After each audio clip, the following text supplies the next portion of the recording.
I feel, my God, I'm lucky, but others not die. This area, not die this area. My house is broken, all broken. This is Haman, who has lost two of his family members. He has lost his wife and also his youngest daughter, who was 14. He survives with his oldest daughter, who is 17. He has been here at this camp since after the tsunami, and they are in need of many things. It's hard to imagine how this idyllic scene on an island famous for its natural beauty can turn into a nightmare world of death and destruction in just a matter of minutes. Nightmares became reality on December 26, 2004, when the Indian Ocean suffered a massive underwater earthquake, creating an immense wave that smashed into surrounding islands and coastal areas of Indonesia, Sri Lanka and India.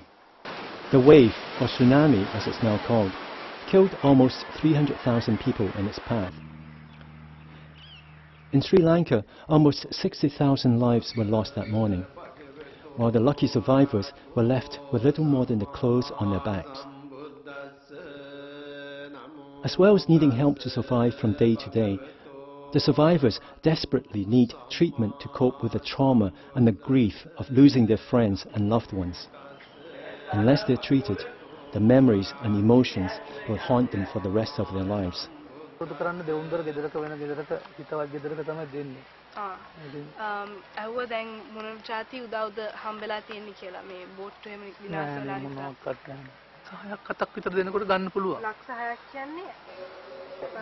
And what happened was the tsunami came, right, and he was describing it. He said it was a really big wave came and washed them all away. But what happened was he ran, so he managed to escape it. Then he went to the daughter's school and he found out that the daughter was missing. And when he went to, then he found out his sons were alive. He found out his daughter had passed away. And he said he lost everyone. His parents, most of his family basically was lost, and only his two sons, Nona and Tama, and the wife was saved. He hasn't got any help yet, he claims, and he says that everything of his is destroyed. That his wife and his sons aren't here because they've gone to the daughter's funeral. They have like a lunch like a thing. Son and daughter running.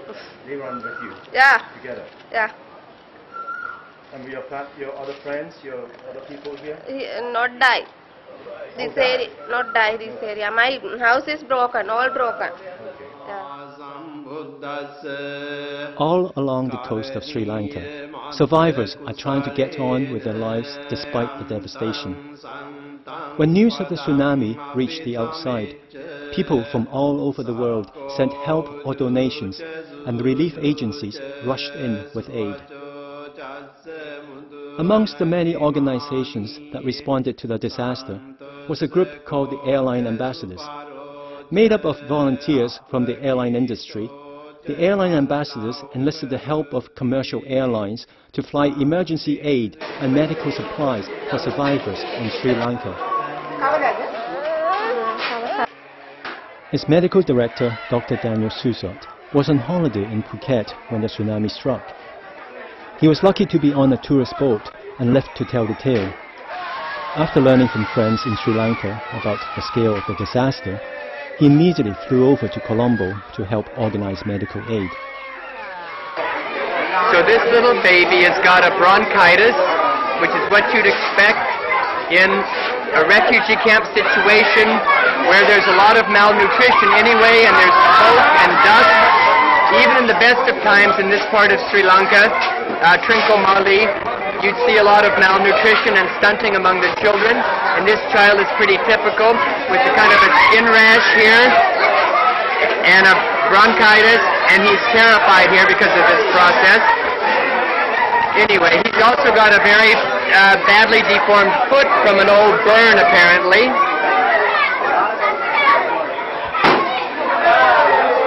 Yeah, I'd say this is typical of the medical problems here. Just very malnourished, respiratory problems. What are the remedies? What medicine can you get? Well, antibiotics, improved conditions, better food, clean water, soap, education for the mother. Is there any of that coming to here?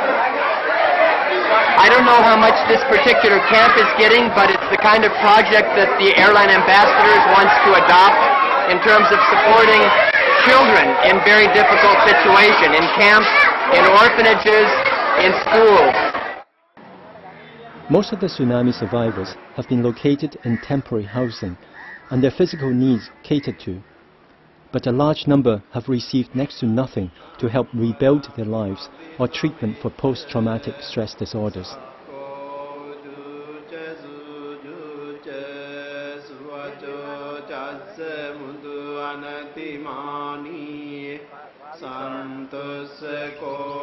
It's been 3 months since the Boxing Day disaster.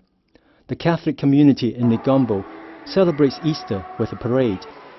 The prettiest girls are dressed as angels and carried to church by their friends and relatives to attend the services and celebrate the rebirth of their Christ.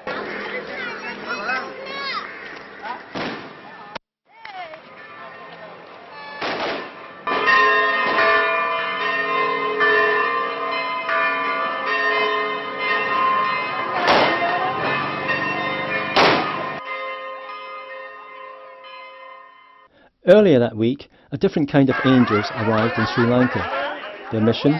To bring joy and laughter back to the tsunami survivors.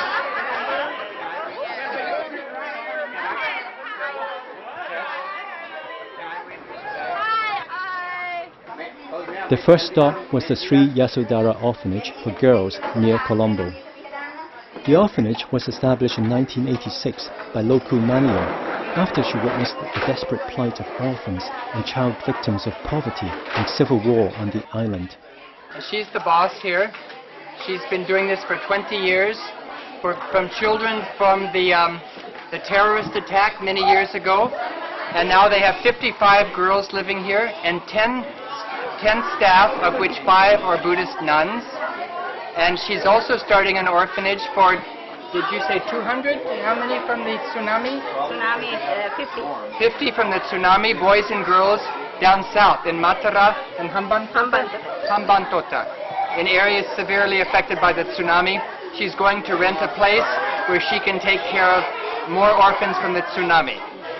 For a short time today, the girls are free to be themselves and share laughter with strangers.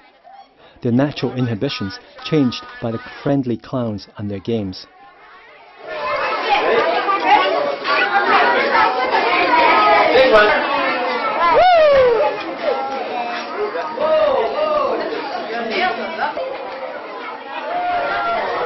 The normally quiet and disciplined atmosphere of the orphanage transformed by the laughter of innocence.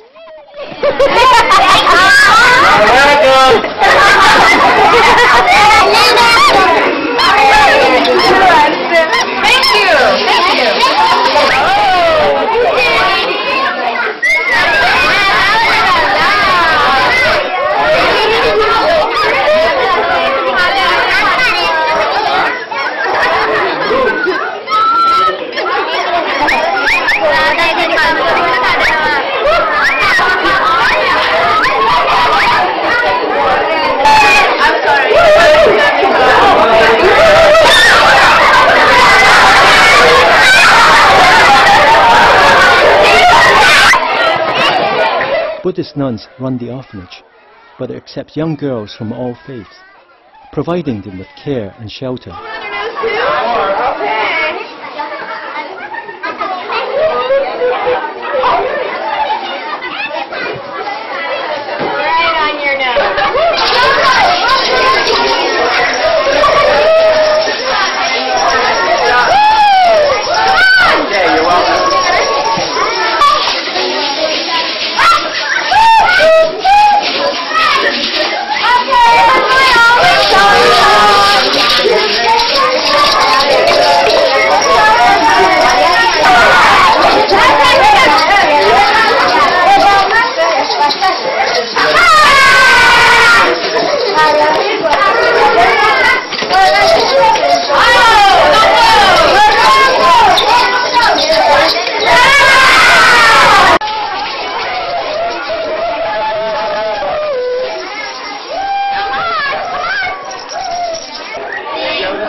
too soon, the clowns have to leave. Before they go, a few words from Sharon and her friends. We love you.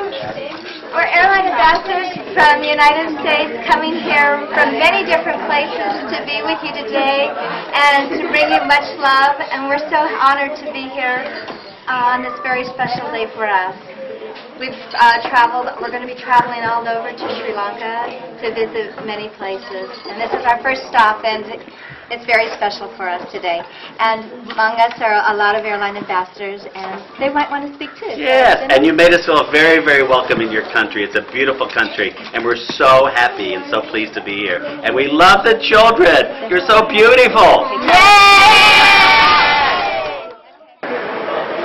The following day, more clowns arrive at Colombo Airport, led by Dr. Patch Adams, renowned in the United States for his laughter medicine. The doctor is generous with his prescriptions for laughter, and even airport officials get a free dose of laughter medicine. Hi, how we doing? Fine. More than 30 clowns have arrived from the United States, South America and Europe. They plan to tour some of the camps around Sri Lanka in a few short days, riding in a coach for hundreds of miles around the island, making a difference by helping the survivors laugh and play. I am with Airline Ambassadors, the regional director and the coordinator of this trip. And I'm exhausted, but I'm grateful to be here.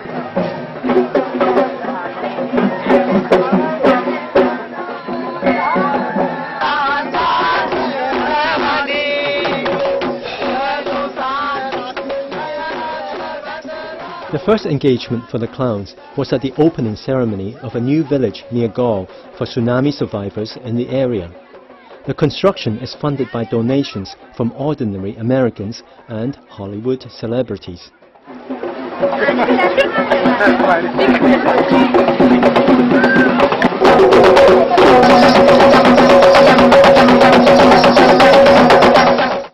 Dancers from Kandy welcomed the VIPs and clowns. It looks like a fancy dress party and everyone's invited.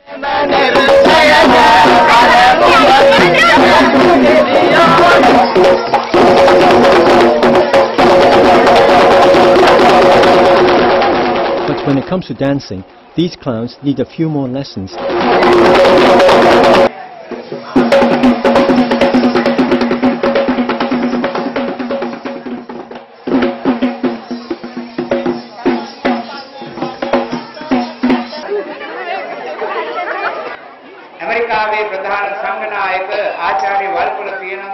Religious leaders and dignitaries gave speeches to mark the occasion. And so we have all been working tirelessly to raise money. We have received donations from prisoners for $15, from children who have saved their lunch money, and from major Hollywood people who have given from their hearts and their souls and their wallets to help make this village possible.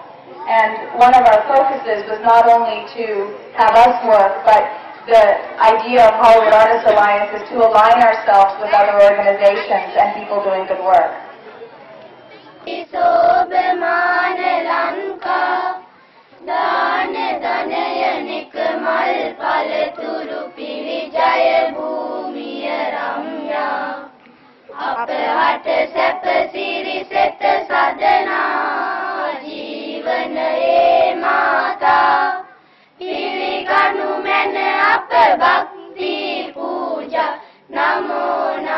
Local school children sung the national anthem. More than anything else, it helped create a sense of unity for everyone in these sad times.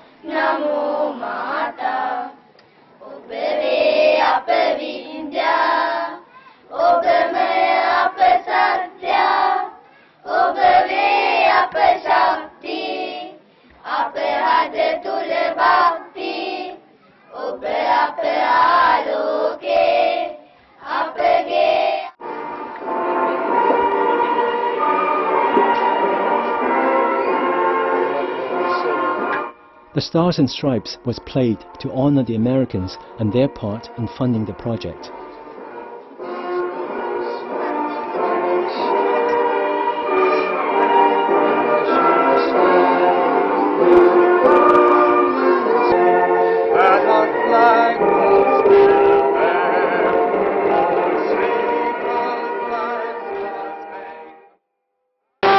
Arch Adams and the guests of honor took part in a candle lighting ceremony, a symbolic moment for the community and their hopes for the future.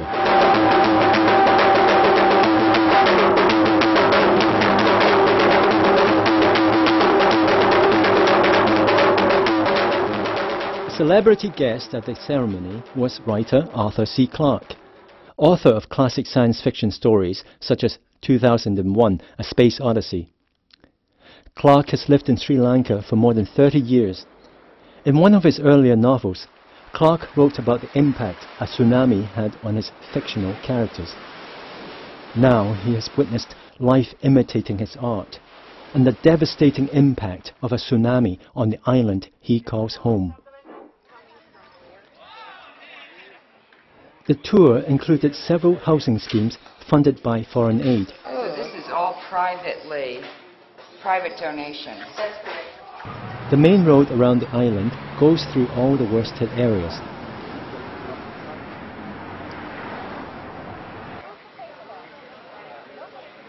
Arthur C. Clarke's beach house was left intact by the tsunami. Nevertheless, it has left its mark on the house manager. Unbelievable way the ocean is coming high, like 6 feet, like from the beach. Then I was shouting, please. But the usual way, waves are coming and going back. Then I was watching what is going on, and I cannot believe what is going on. And tell to the gardener, please wake up others. And then suddenly the waves came up near to the wall and popping the water like boom, and the water hit the wall and break in a minute. I couldn't understand what happening. When I had seen also affected people, and I feel myself happy, but a lot of people are damaged. That's I feel for my heart very difficult. Still I have that feel. Still have that feeling. I will tell myself I am not like. You know, you share the suffering of your friends and family and all over, even not unique, India and Indonesia and where it was. I feel, my God, I'm lucky, but others is still suffering. Even especially with the water. And I'm happy that they are helping to us. Very happy. All the countries in the world, they help us, and it's. I cannot value with the money, and they are kind enough to help us, and I have to thanks for them actually. At times like these, a group hug seems to be the best response. Still, I'm not I didn't have any hungry or anything, because I have enough people around me, but there's other people. You feel for the other people. Yes. And you're powerless. Yes, that's one thing. I cannot do all my best to others. That's why it is something. The tour continued along the coast to other refugee camps. Despite the language barrier, the clowns had no problems bonding with the children. A red nose and a hug speaks 1,000 words. While the clowns and acrobats swung into action, others used the opportunity to speak to the survivors and find out more about their experiences of the disaster. I'm Bruce, and I'm with American Ambassadors, and this is my friend T.H. Sawasaki. Yes. He's 92 years old, and this is his friend Andrew. He's 78. We're at a refugee camp, a victims camp in Sri Lanka. Yes. And it was the site of an old school, and now what it is, it's a temporary settings here, and it's for a lot of the children. The children are off at school today. So they've been here, and he was telling me about how the tsunami came in and engulfed his house, and he was actually up to his neck in water. Besides being clowns, we're here as a trauma relief to bring much-needed laughter and heartfelt from us love to these wonderful people that have been displaced, but also to visually observe what their needs are so that we can go back and send many other missions with the requests that they do need. Besides shelter, they also need personal hygiene and food and just a way for them to maintain a living, a way for them to carry on with their lives, of what family members they do have that have remained. On December 26th, 2/3 of the island's coastline was hit by the tsunami. A quarter of Sri Lanka's population live on or nearby the coast. Fishing is vital for coastal communities and the economy. Many fishermen were lucky to escape with their lives, but returned to find their livelihoods and homes completely ruined. They have no choice but to go back to sea and carry on fishing as best they can, providing they still have a boat or equipment. My name is Najim, Kirinda Samaharama.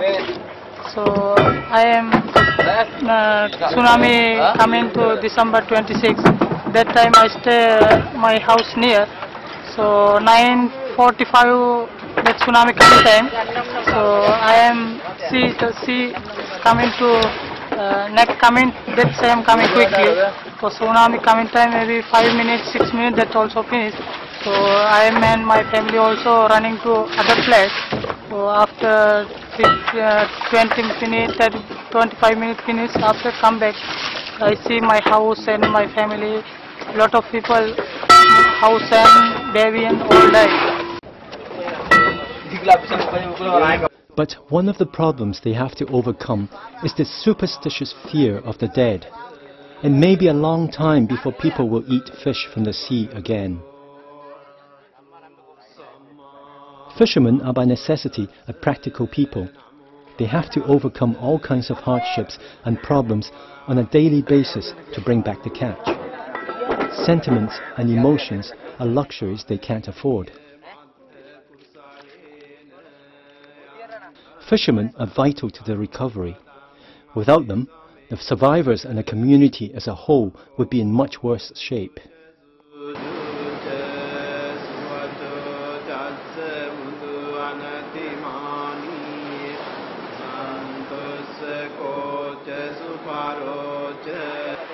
Further up the coast, near Trincomalee, Dr. Susat and Bruce took a break to explore the surroundings. They were impressed by the determination of local fishermen to plunge back in the water. Despite the terrible conditions of their boats and equipment, these fishermen are masters of improvisation and do-it-yourself repairs, patching up their boats back together for their daily sea voyage. The catch is sold to local dealers and the profits shared.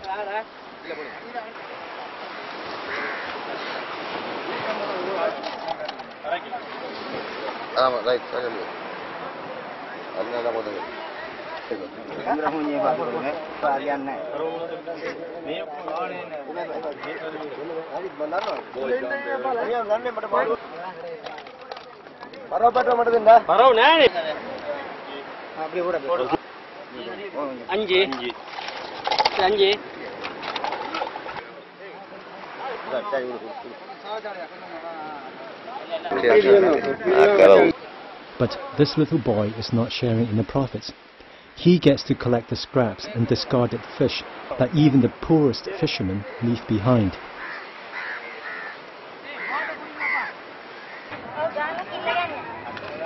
Ordinary Sri Lankans, untouched by the tsunami, continue to work and live as normal. They have money to buy food and clothing. It's shocking to find there's no shortage of food in the markets around the island. Most tsunami survivors can't afford to buy the bare necessities. They have to go without and survive on inadequate rations.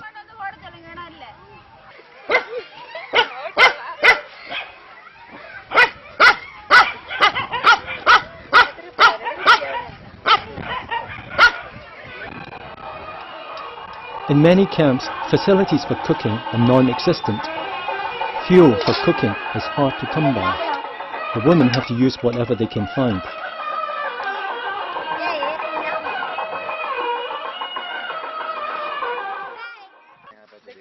And these are the kitchens. Yeah. Is this where they cook? Okay. And they just cook here, like in the corner? In the corners? Oh, yeah, because they cook with wood fires, so they just have to make a heap of wood and then they have their pots, etc. So it's just in the corners that they do their cooking. Prompted by scenes like these, the Airline Ambassadors decided to make it home delivery with a difference. With cash from their funds, Leela and her team stopped at the village store to buy as much food as they can take to the camp.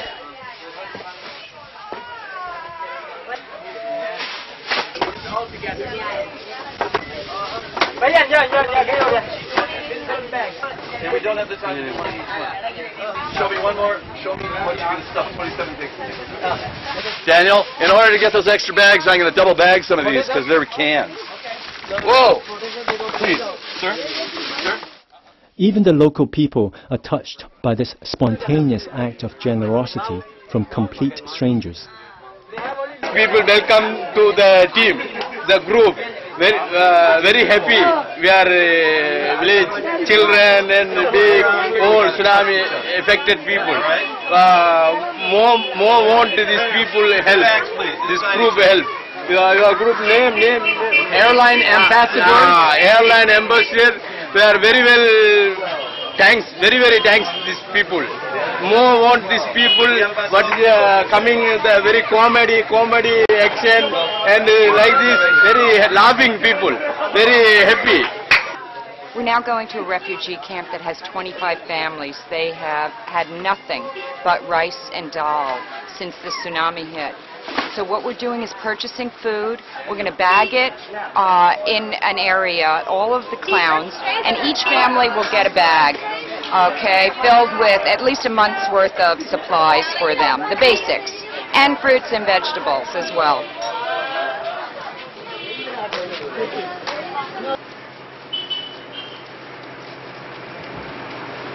Next one. Oh, next one.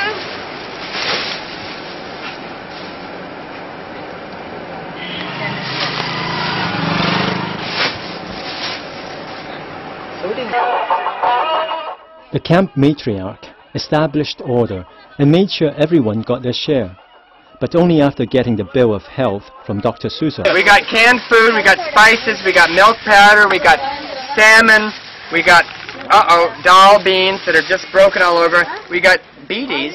We don't want to take that. No smoking, no.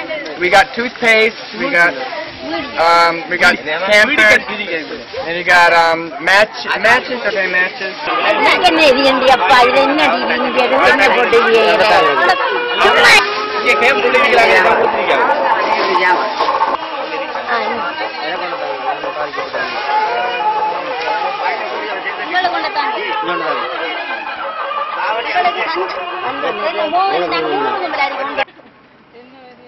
Conditions for survivors in camps deteriorated the further they were from Colombo.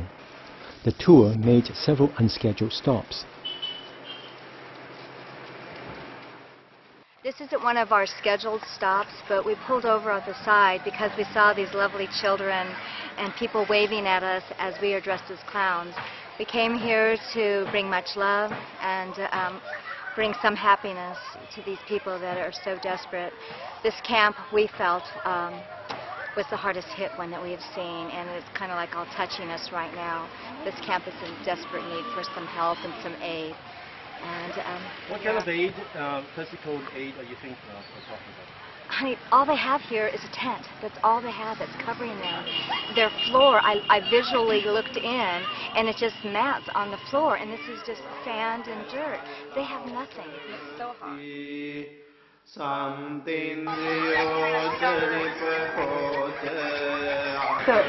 can't do that. You suffocate in these tents. Neither. ගෙදරක් ඇතුළට යන්න පුළුවන්ද කියලා අහනවා මේ ප්‍රශ්න නැද්ද කියලා. පුළුවන්.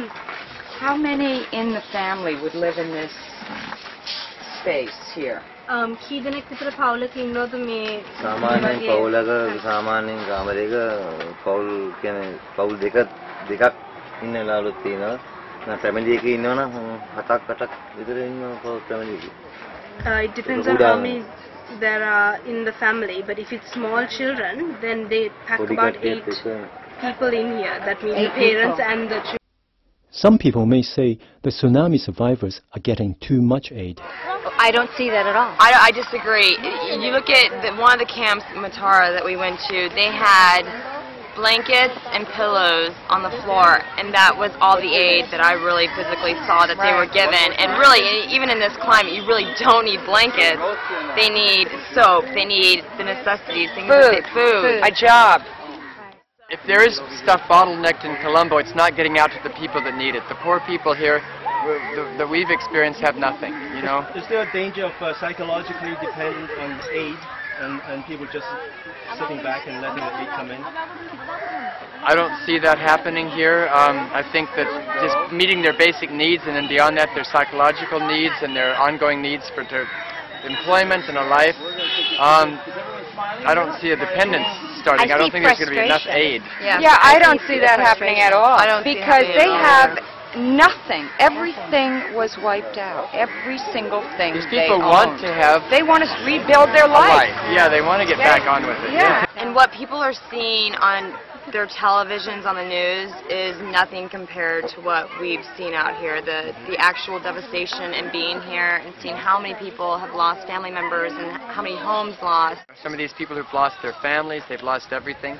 So even when their material needs are met, there's going to be an ongoing effort to keep their morale and their spirits up and get them some emotional and psychological healing, which is what this Airline Ambassadors trip connected with Gesundheit and the clowns is all about, bringing some happiness and fun, some love to reconnect these traumatized people to life.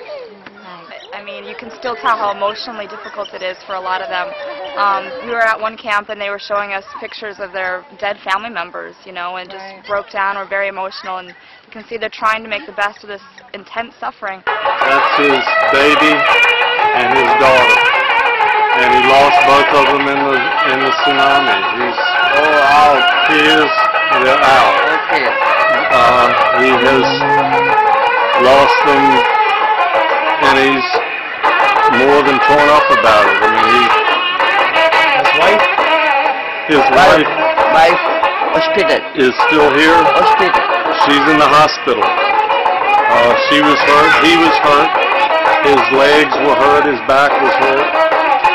Not only from the tsunami, but from the Civil War for years and years. So it's just like suffering upon suffering upon suffering, and they all want to share. They all want to share their story. And they all have a different story. They've all lost members of their family, and it's like they want to talk and speak out and share that. Yeah, I mean, in her family, she lost one child, and lost her sisters. Two sisters, and the mother. Three sisters, two elder sisters, and one younger sister. And she lost her sister's two children, and elder sisters, one child. How does she find living in the camp? இப்படி இந்த குடும்பத்தின வாசிகள் இப்படி என்ன மாதிரி இருக்கு உங்களுக்கு இந்த கேம்ப்ல வாசி சீவிக்கிற சீவியம்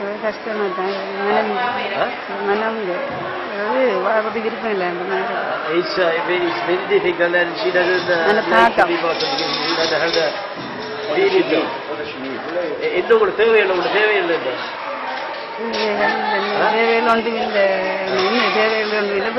உயிர் போனா கவலையா இருக்கு, வேற மற்றெல்லாம் பிரச்சனை இல்லை, எல்லாம் தான் because they get everything, but the thing is they are worried because they lost their life. She lost their life because so many lives, so she's worried over that, and because now she's getting everything. But food, clothing,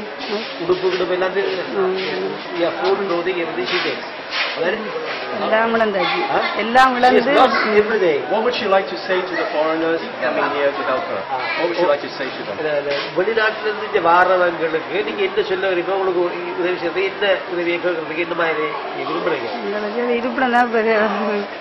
What they need is a place to live. place to live. Yeah. So she wants a house. Yeah, she was. What about, does she have any surviving children? She has surviving children. She got only one. Only one left. Yeah, only one she lost.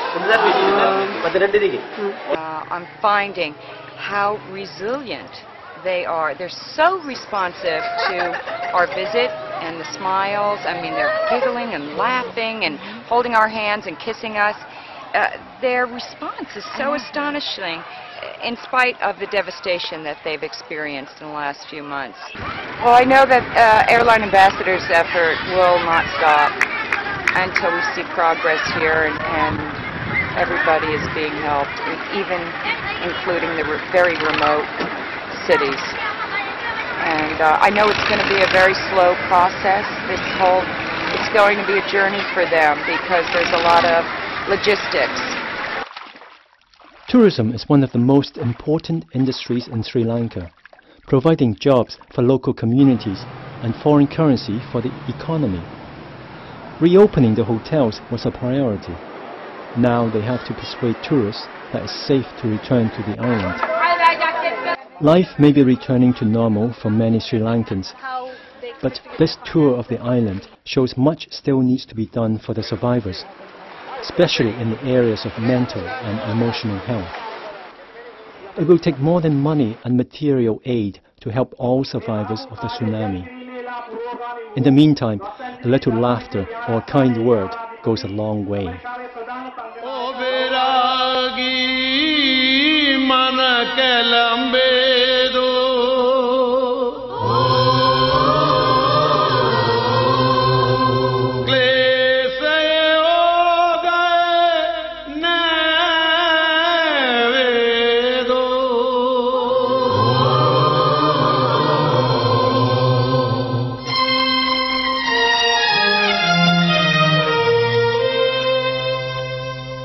Oberagi mana kalambedu pivituru hadawata paredu emma vita pawasenu moving pabe